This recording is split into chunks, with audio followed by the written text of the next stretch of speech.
जब ये टाट बोरा वाले भ्रमित हो गए, इनको शर्म आनी चाहिए, चिल्लू भर पानी में डूब के मर जाना चाहिए। तुम बाबा जी के सतयुगी सिपाही हो, सतयुग लाने का तुमने संकल्प किया है, दूरदर्शी व्यवस्था के तुम सच्चे मुरीद हो, सच्चे भक्त हो, लेकिन तुम्हारे अंदर दूरदर्शिता बिल्कुल नहीं है। ये सब भ्रमित हो। बाबा जी ने क्या कहा था, कब ये पहराया फकीरी भेष, ये 10, 11, 12 जून 1983 में दिल्ली बोट क्लब पर आपको ले गए और वहाँ कहा, बच्चा ये पार्लियामेंट है, यहाँ हिंदुस्तान का कानून रहता, इसके सामने तुम शपथ कसम खा के इस फकीरी भेष को मेरे आदेश से धारण करो। ये तुम्हारे शरीर से जब तक नहीं उतरेगा, जब तक देश में अच्छी व्यवस्था नहीं आ जाएगी, सबको रोजी रोटी नहीं मिलेगी, सबको न्याय सुरक्षा रोटी टोटी जब तक नहीं मिलेगी, तब तक ये टाट बोरा फकीरी भेष तुम्हारे शरीर से उतरेगा नहीं। ये संकल्पित वस्त्र है। तुम तपस्या करने के लिए तुमने संकल्प लिया है, तो तुम तपस्या करो। ये सब मारे चंदा बटोर रहे, कहीं भीख मांग रहे, ये तपस्या कर रहे। इनको ये भी नहीं मालूम कि गुरु ने क्या कहा, क्या तुमसे वादा कराया। जब तुम काफिले में गए थे तो उधर आसाम की तरफ, मतलब यानी उड़ीसा की तरफ जो काफिला गया, उसमें आप जब गए थे तो आपको जहाँ रात्रि पड़ाव पड़ता था, बाबा जी सत्संग करते थे, तो आपको एक नमूना पेश करते थे आगे आने वाले समय का, आगे दूरदर्शी भूमिका व्यवस्था का एक नमूना पेश करते थे। तुम्हारे सारे कपड़े उतरवा दिए, केवल लंगोटी सिर पे थी, जनेऊ था और झंडा कंधे पर, इसके अलावा कुछ।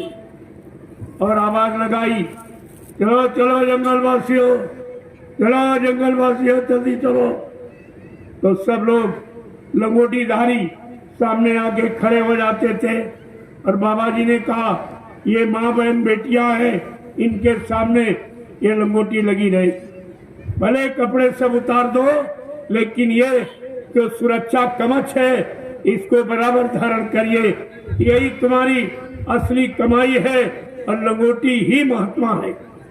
और आप महात्मा कैसे, न आँख से, न कान से, न हाथ, न पैर, न महात्मा आप लंगोटी। जो लंगोटी का सच्चा महात्मा वो प्रभु को प्राप्त कर लेता है।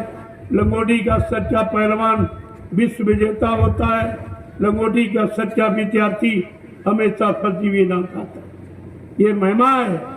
मैंने इसीलिए आपको फिर से पुनः वही आदेश मैंने दोहराया, मैंने दिया नहीं है, दोहराया कि आप लोग फिर से इस लंगोटी को धारण। ये चीज तुम्हारी अमानत, तुम्हारा शक्ति भंडार, उसको बंद करके रखो, उसको छिपा करके रखो। हमेशा खजाना छिपा के रखा जाता, क्योंकि तुम्हारा शरीर में जितने अंग हैं, आंखों से देख करके ले आते हो, कानों से सुन के ले आते हो, दांतों से चबा के खा लेते हो, अंदर जाता है, और पैरों से चल करके, हाथों से कमा के ले आते हो।